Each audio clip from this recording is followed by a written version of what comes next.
दोस्तों, भारत के तेजी से बढ़ते रियल एस्टेट सेक्टर की एक सच्चाई ये भी है कि यहाँ कई इन्वेस्टर्स करोड़ों का नुकसान झेलते हैं। ऐसा इसलिए नहीं क्योंकि कीमतें गिर गई हैं, बल्कि इसलिए क्योंकि वो जोखिमों को सही से नहीं समझ पाए। दोस्तों, ये कहना हमारा नहीं, बल्कि ये कहना है real estate advisor Aishwarya Shri Kapoor का, जिनका मानना है कि प्रॉपर्टी में जोखिम यानी कि रिस्क को अक्सर एक ही नजरिए से देखा जाता है, जबकि असल में इसकी कई परतें होती हैं। इसमें पहला आता है नियामक जोखिम यानी कि रेगुलेटरी रिस्क। दोस्तों, ऐश्वर्या कपूर का मानना है कि जोनिंग में बदलाव या फिर मंजूरी में देरी से एक बढ़िया प्लॉट भी बेकार हो सकता है।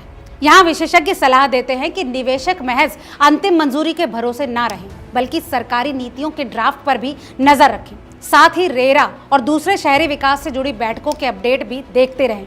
दोस्तों, इस फहरिस्त में दूसरा आता है लिक्विडिटी रिस्क।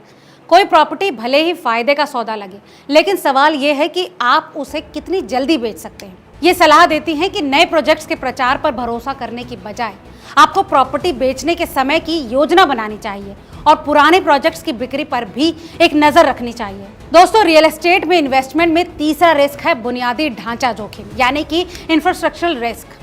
योजनाबद्ध इंफ्रास्ट्रक्चर बहुत अच्छा लगता है जब तक कि उसमें देरी ना हो जाए।